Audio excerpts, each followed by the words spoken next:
तुम मंदिरों में क्या कर रहे हो, मस्जिदों में क्या कर रहे हो, परमात्मा को सलाह दे रहे हो, ऐसा करो वैसा करो, कि मेरी पत्नी बीमार है उसको ठीक करो, कि मेरे बच्चों को नौकरी नहीं लग रही नौकरी लगाओ। मांगे जा रहे हो भिखमंगों की तरह। और अगर नौकरी न लगी तुम्हारे बेटे की तो निराशा आ गई, अगर पत्नी ठीक न हुई तो निराशा आ गई, हो गई ठीक संयोग वसात तो भी झंझट। मैं जबलपुर में था, एक शाम अपने बगीचे में टहल रहा था और एक सज्जन मिलने आ गए, तो वहीं खड़ी कार से मैं टिक के खड़ा हो गया और उनसे बातें करने लगा। उन्होंने जल्दी से नोटबुक निकाली, कुछ नोट करने लगे। मैंने कहा क्या करते हो? उन्होंने कहा कि बस इशारा आपने दे दिया। मैंने कहा मैं अभी बोला भी नहीं, ऐसे तो मैं बोल बोल के परेशान हो जाता हूं, तो भी लोगों को इशारे नहीं मिलते। तुम तो गजब के ज्ञानी मालूम होते हो। मैंने कहा जरा देखूं क्या नोट किया। नोट किया उन्होंने कार का नंबर।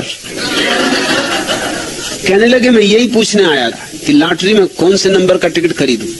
आपने भी गजब कर दिया, नंबर सीट टिक के खड़े हो गए। इशारा मैं फौरन समझ गया। अरे वाह, मैंने कहा भी नहीं, पूछा भी नहीं अभी, और आप हाथ रख के नंबर पे ही खड़े हो गए। साफ कह दिया, अब और क्या है। मैंने कहा अब तुम मुझे झंझट में डालोगे। अगर ये नंबर ना निकला तब तो कुछ हर्जा नहीं, मेरा तुमसे छुटकारा हुआ, तुम कहीं और नंबर तलाशोगे। मगर संयोग वसात भूल चूक से अगर ये नंबर कहीं लग गया तो तुम मेरी गर्दन से बंधे।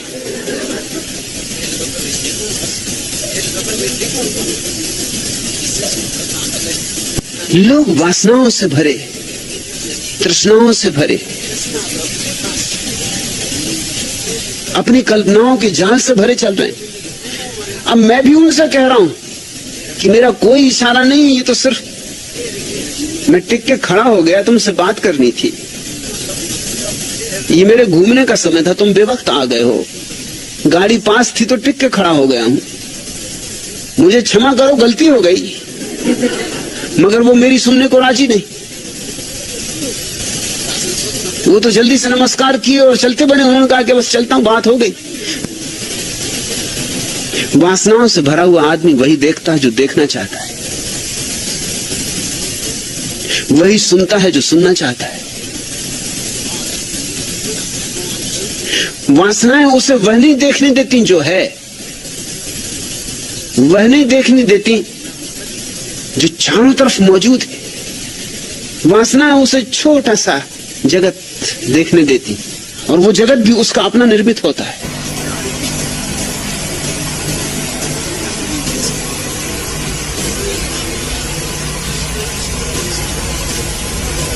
चंदूलाल उन दिनों सड़क के किनारे विज्ञापनों के बड़े बड़े बोर्ड बनाया करता था। एक दिन वह ऊपर की सीढ़ी पर से नीचे आ गिरा तो उसे बहुत चोट आ गई। धब्बू जी उसे देखने अस्पताल पहुंचे। देखा चंदूलाल को जगह जगह फ्रैक्चर पर पट्टियां बंधी, सारे शरीर पर फ्रैक्चर ही फ्रैक्चर, कुछ दिखाई नहीं पड़ता, बस आंखें दिखाई पड़ती और मुंह दिखाई पड़ता है। डब्बू जी को बहुत दुख हुआ और कहा कि बहुत दुखी हूं, तुम्हें बहुत दुख हो रहा होगा।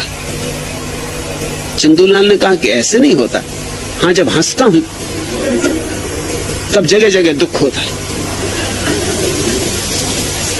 डब्बू जी ने कहा लेकिन इसमें हंसने की बात ही कहां, हंसते काहे के लिए? तो चंदूलाल ने कहा हंसने का कारण यह है कि अब कुछ न पूछो, न पूछो तो अच्छा। अरे मैं जिस जगह काम कर रहा था उसके सामने वाले मकान की खिड़की में एक नवयुवती अपनी ड्रेस बदल रही थी। वह अपना आखिरी कपड़ा उतारने ही जा रही थी कि सीढ़ी टूट गई और मैं नीचे आ गिरा और यह हालत हुई। डब्बू जी ने आश्चर्य से पूछा कि लेकिन सीढ़ी टूटी कैसे? क्या तुम्हारे वजन से सीढ़ी टूटी? चंदूलाल बोले, अरे साली, मेरे वजन से कहां, वह तो वे 25 आदमी और जो चढ़े हुए थे उनके वजन के कारण टूटी। कोई मैं अकेला थोड़ा सीढ़ी पे था,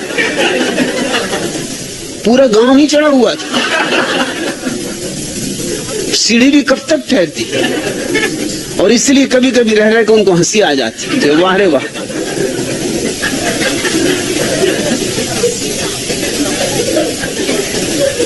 लोग जो देख रहे हैं, लोग जो सुन रहे, वह नहीं जो है। उनकी अपनी कल्पना के जाल, उनके लिए वो काफी कीमतें चुका रहे हैं।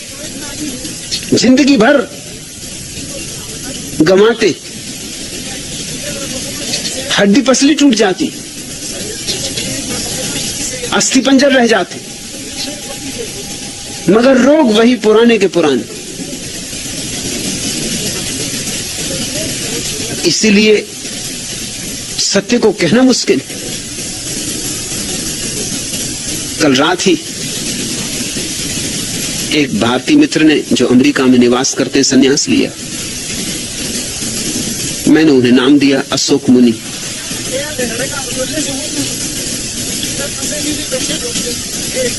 उनसे मैंने कहा, अशोक शब्द बुद्ध का शब्द है। बुद्ध के पहले ज्ञानी अशोक की बात नहीं करते थे, आनंद की बात करते थे। आनंद का अर्थ होता है विधायक, और अशोक का अर्थ होता है दुख नहीं, नकारात्मक। बुद्ध को मजबूरी में अशोक की बात करनी पड़ी कि लोग ये सुन के कि परमात्मा सच्चिदानंद है, उसके प्रति ही वासना करने लगे। आनंद है तो पाके रहेंगे। आनंद शब्द उनके भीतर गुदगुदी उठाने लगा। आनंद शब्द उनकी लाट टपकाने लगा। आनंद शब्द पर उनका लोभ लगने लगा, वासना जगने लगी। आनंद है तो पाके रहेंगे। आनंद से उन्होंने समझा कि महासुख, अनंत सुख, सुख ही सुख, जिसमें दुख बिल्कुल नहीं बचा, ऐसा। तो फिर दौड़ पड़े लोग। मगर आनंद की शर्त ही यही कि जब तक वासना है तब तक उपलब्ध नहीं होता। परमात्मा ने भी खूब उल्टी शर्तें लगा रखी कि जब तक दौड़ोगे, जब तक वासना करोगे, तब तक आनंद उपलब्ध नहीं होगा। अब लगी फांसी। और आनंद चाहिए, मगर चाहिए तो मिलेगा नहीं। आनंद मिलता है उनको जिन्हें कुछ भी नहीं चाहिए, जो कहते चाह ही गई। जिनके भीतर चाह का तूफान अंधड़ नहीं रह जाता, उनको आनंद मिलता है। लोग सोचते हैं परमात्मा तक को धोखा दे देंगे। वो कहते चलो यही सही, चलो चाह ही छोड़ देंगे। अगर चाह छोड़ने से ही आनंद मिलता हो तो हम इसके लिए भी राजी। मगर भीतर उनके भाव अब भी वही, मिलना चाहिए आनंद। चाह छोड़ने तक को राजी। मुझसे लोग पूछते हैं तब पक्का है कि मिलेगा? हम चाह भी छोड़ देंगे। मगर कहां चाह छोड़ रहे हो तुम तो चाह को पक्का किए ले रहे हो। पक्का है मिलेगा, चलो ये भी करेंगे। अगर चाह छोड़नी तो ये शर्त भी पूरी कर देंगे। मगर ऐसा आदमी बीच बीच में आंख खोल कर देखता रहेगा, अभी तक मिला नहीं। चाह की चाह गई और आनंद का कुछ पता नहीं। अब कितनी देर और लगेगी? मगर ये बीच बीच में आंख खोल कर देखना ही बता देगा कि अभी चाह उतनी की उतनी मौजूद है जितनी पहले थी, छिप के मौजूद है। बुद्ध के पहले उपनिषदों ने परमात्मा की सीधी विधायक व्याख्या की थी, सच्चिदानंद, वह परम आनंद है। बुद्ध ने परिभाषा बदल दी। देखा कि लोग समझे नहीं उसे, लोगों ने गलत समझा, लोगों ने आनंद को ही अपना लक्ष्य बना लिया। बुद्ध ने कहा परम अवस्था का केवल इतना ही अर्थ है कि वहां दुख नहीं। सुख की मत बात करो, सिर्फ दुख नहीं। इस भेद को जरा समझना। अगर कोई कहे कि वहां परम आनंद है तो एकदम उत्साह उठती है, उमंग उठती कि पालें। और कोई कहे कि वहां दुख नहीं है तो दिल बैठ जाता है कि दुख नहीं, बस इतना ही। कुछ और बताएं, मिलेगा क्या? बुद्ध कहते हैं मिलेगा यही कि दुख नहीं, दुख निरोध। बुद्ध ने शब्द उपयोग किया दुख निरोध, कि वहां दुख न रह जाएंगे। दोनों में बड़ा फर्क हो गया। बात एक ही थी, मगर वासनाग्रस्त लोगों बुद्ध की बात नहीं जमी। आज भी वे उपनिषद दोहराए जा रहे हैं, और बुद्ध को तो कब का भुला चुके। भारत से तो बुद्ध की जड़ें उखाड़ के फेंक दी। हालांकि बुद्ध ने जो किया था वो महत्कारी था, बहुत अद्भुतकारी था। बुद्ध ने चेष्टा की थी कि तुम्हारे भीतर वासना को बिल्कुल ही काट दिया जाए ताकि तुम्हें आनंद मिल जाए, मगर तुम चूक गए। तुम बुद्ध से चूके, तुम बुद्धों से चूकते रहे हो, क्योंकि तुम्हारी भाषा का जाल बुद्ध ने तोड़ने की कोशिश की। बुद्ध ने नई भाषा रची। बुद्ध ने कहा वह परम अवस्था, उसका नाम मोक्ष नहीं, उसका नाम निर्वाण। क्यों मोक्ष क्यों नहीं? क्योंकि मोक्ष का अर्थ होता है मैं रहूंगा वहां, मुक्त होकर रहूंगा। लेकिन मैं रहूंगा और मुक्त होकर रहूंगा। लेकिन जब तक मैं है तब तक कहां मुक्ति? मुक्ति तो तभी है जब मैं गया। मैं से मुक्ति ही मोक्ष है, ये परिभाषा है मोक्ष की। और सुनने वालों ने कहा कि ये तो बड़ी अच्छी बात है, मोक्ष, कोई झंझट नहीं, कोई बंधन नहीं, पत्नी बच्चे संसार, कोई उपद्रव नहीं, बैठे हैं सिद्ध शिला पर, भोग रहे आनंद ही आनंद, एकदम वर्षा हो रही अमृत की, झड़ी लगी।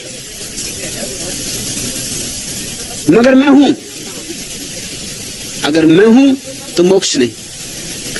लेकिन मोक्ष शब्द में मैं बच जाता है। मोक्ष से ऐसा भाव लगता है कि मैं तो रहूंगा, मुक्त होकर रहूंगा। बुद्ध ने कहा कि नहीं, तुम नहीं रहोगे, इसलिए निर्वाण शब्द चुना। निर्वाण का अर्थ होता है दिए का बुझ जाना। तुम तो ऐसे बुझ जाओगे जैसे दिया बुझ जाता, तुम तो रहोगे ही नहीं। अब ये बात कुछ वासना जगाएगी। लोग बुद्ध से पूछे हैं बहुत बार कि आपकी बातें बड़ी अजीब है, अगर हम रहेंगे ही नहीं तो किस लिए हम ध्यान करें और किस लिए हम साधना करें? मिटने के लिए। आदमी होने के लिए कुछ करना चाहता है, मिटने के लिए नहीं। ये तो आप अजीब शिक्षा दे रहे हैं कि शून्य हो जाओगे। अरे शून्य हमें होना ही नहीं, हमें पूर्ण होना है। उपनिषद ठीक कहते हैं, लोगों ने कहा वह पूर्ण है, उस पूर्ण से पूर्ण ही पैदा होता है। उस पूर्ण से पूर्ण को निकाल लें तो भी पीछे पूर्ण ही शेष रहता है। उस पूर्ण में पूर्ण को जोड़ दें तो भी पूर्ण पूर्ण ही रहता है। ये बात जचती। पूर्ण में कुछ आकर्षण मालूम होता है, पूर्णता अहंकार को और सजावट दे देती, श्रृंगार दे देती। बुद्ध कहते हैं शून्यता, निर्वाण। उपनिषद कहते हैं आनंद, बुद्ध कहते हैं दुख निरोध। उपनिषद कहते हैं फूल ही फूल खिल जाएंगे, बुद्ध कहते हैं कांटे नहीं होंगे। मगर कांटे नहीं होंगे ये बात किसको राजी करेगी तप करने के लिए, योग करने के लिए? अगर तुम योग कर रहे हो, उपवास कर रहे हो, सिर के बल खड़े हो, महीनों का उपवास कर रहे हो, कोई पूछे किस लिए, तुम कहोगे कि वहां दुख निरोध, कि वहां दुख नहीं होगा। और इतना दुख यहां पा रहे नाहक, और कुल परिणाम इतना होने वाला दुख निरोध, नकारात्मक। लेकिन जहां दुख नहीं है वही आनंद का आविर्भाव है। बुद्ध उसको कहते नहीं, उसको कहते से भूल हो जाती, क्योंकि तुम वही समझ सकते हो जो तुम समझ सकते हो।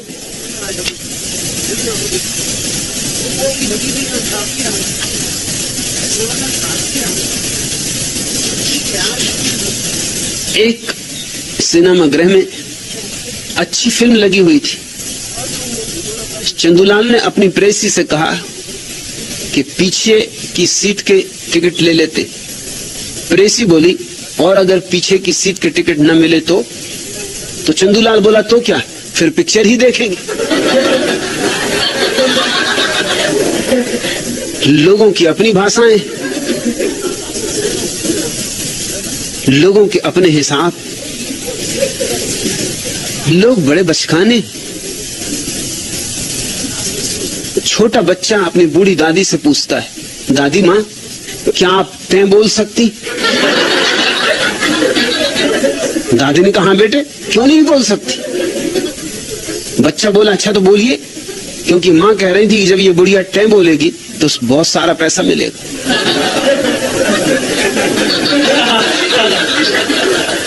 लेकिन बच्चे को क्षमा किया जा सकता है। वो बेचारा जितना समझ सकता था उतना समझा कि सिर्फ तैं बोलने की बात है, तो बोली तो तैं, बहुत सारा पैसा मिल जाए। उसे क्या पता कि तैं बोलने के पीछे बड़े राज।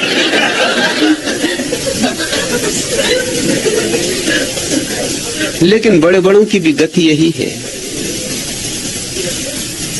न तो तुमसे जो कहा जाता है वह तुम समझते हो, न तुम जो देखते हो वह तुम समझते हो। जब तक मन है तब तक तुम सब कुछ विकृत कर लोगे।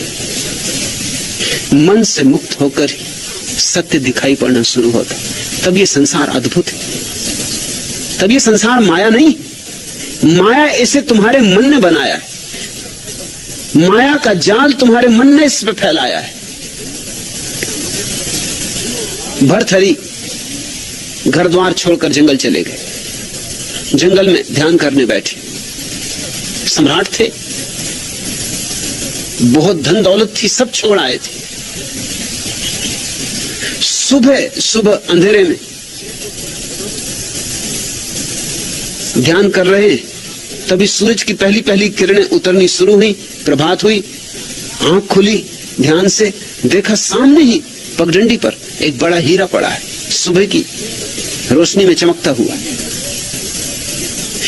इससे बड़े बड़े हीरे छोड़कर आए थे। आदमी का मन देखते हो,